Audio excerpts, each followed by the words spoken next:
Love it or hate it, if you have to admit that Cruel Intentions had a lot of us frozen in front of the screens obsessing over the characters. Many of you might even agree that it changed what your movie nights would be like. Looks like it also changed a lot of things for Sarah Michelle Gellar. Let's see how Cruel Intentions changed Sarah's new Netflix movie. Starting with how it changed things for her, Do Revenge, starring Sarah Michelle Gellar, premiered on Netflix earlier this month, and in one video, writer-director Jennifer Kaytin Robinson discusses how Gellar's portrayal in Cruel Intentions influenced the film. Robinson tells IndieWire in a new interview how casting Gellar as Do Revenge's villain was a dream come true and how it influenced the film's final storyline. After Gellar signed on, Robinson rewrote all of the headmaster's speech as if it were Kathryn, only 20 years later, confirming that the actress would appear in the role as a clear throwback to Cruel Intentions. Robinson said that Gellar was her first dream choice, and it was one of those things where she didn't think that Sarah would ever say yes to it. But then Gellar was like, yeah, of course, let's offer it to her and see what happens. Her words were that you miss 100% of the shots you don't take. But when Sarah said yes, Robinson was amazed and so excited. Gellar saying yes was kind of co-signing this movie and made her feel like she was doing something right.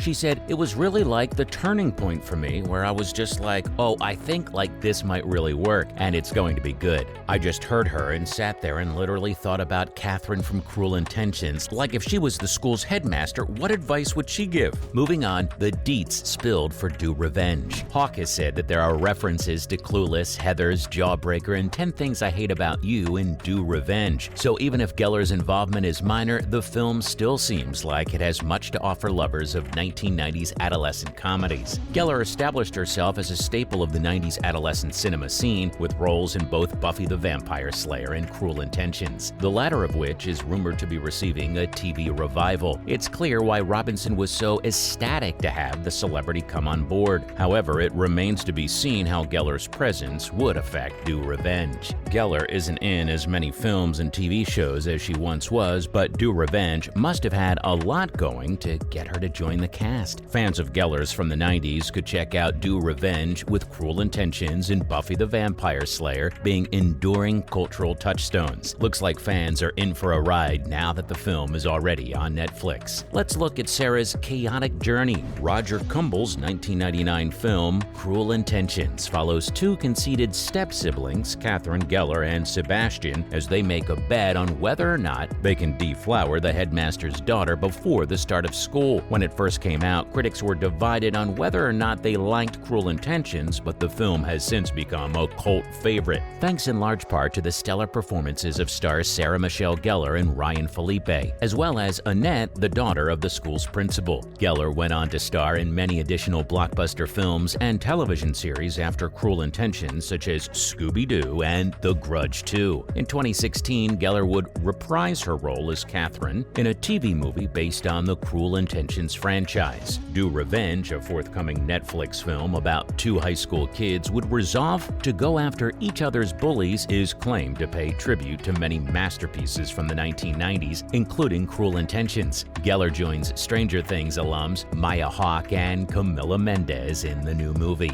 Not to forget, Sarah also talked about being grateful. Sarah Michelle Gellar says she's grateful that NBC's planned Cruel Intentions TV revival was scrapped because she thinks the movie would be better suited for streaming than a broadcast network. Gellar spoke to New York Times about her return to acting in the Netflix film Do Revenge, how her character is an older version of her Cruel Intentions character Kathryn Mertuel, and why she hasn't spoken about terrible experiences she had as a young woman in Hollywood. When asked about her experience on the canceled NBC project, Gellar indicated that she felt the network and the premise wasn't a good match for the show. The pilot was ordered in February 2016. I don't know, that was a whole crazy time, the actress and Wolfpack executive producer said. Nothing against NBC, but Cruel Intentions is straight streaming. On the first day, I was like, this isn't working. It's just not a network show. And if it is a network show, it's not my Cruel Intentions. So I was actually grateful. So it looks like Cruel Intentions didn't just affect her new Netflix release, but changed a lot of things for her. Now moving on to other news. First up, Sarah cried watching Selma Blair. On the September 26th edition of the ballroom competition, audiences were treated to Elvis Night, which left some celebrity couples experiencing a blaze of passionate love while others checked in to the Heartbreak Hotel. The evening was divided into 3 parts: Elvis's early career, his time in Hollywood, and his time in Las Vegas. After getting engaged to her longtime boyfriend, Eric Schwer, on the season finale of The Bachelorette on September 20th, Gabby Whitney and her dance partner, Val Chermkovsky, waltzed their way into a first-place tie with a performance to Can't Help Falling in Love. Charlie D'Amelio and Mark Ballas, who came in first place last week, and Wayne Brady and Whitney Carson, who came in second place, also participated. All 3 pairs ended up with a total of 32 points. Selma Blair and her partner Sasha Farber brought the house down with their explosive jive to Jailhouse Rock, for the second week in a row, bringing Selma's Cruel Intentions co-star Sarah Michelle Gellar to tears. They scored a total of 28 points for the performance, good enough for a tie for 6th place, and Selma, who was diagnosed with multiple sclerosis in 2018, did a cartwheel and the splits. Up next, Gellar had no intentions of saying yes to Wolfpack. Sarah Michelle Gellar originally had no plans to appear in the new Paramount Plus series, Wolfpack, but was persuaded to do so after reading the screenplay. This is Gellar's first horror role since Buffy the Vampire Slayer, which aired on the WB from 1997 to 2003.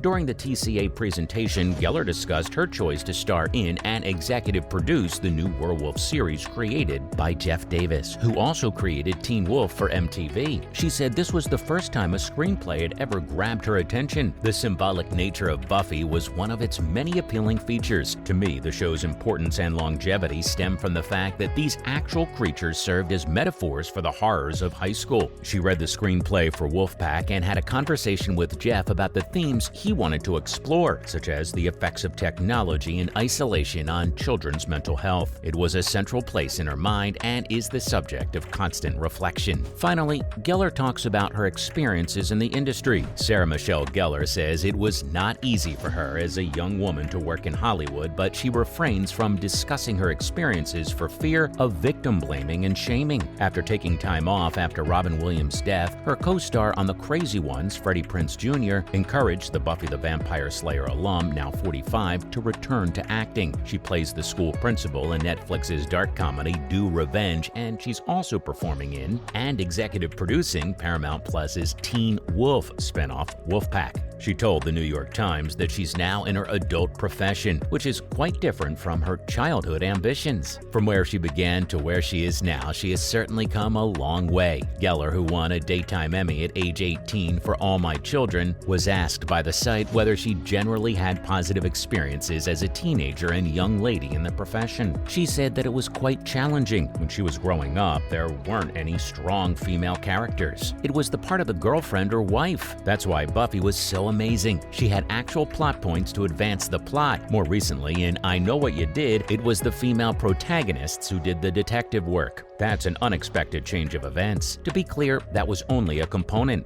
The other was unprofessional conduct off stage, which she mentioned but made clear she wouldn't go into detail about. Well, that's a wrap for this video. So what do you think of her comments? Let us know in the comments below. Make sure to give this video a thumbs up and subscribe to our channel for more videos like this, and we'll see you in the next one.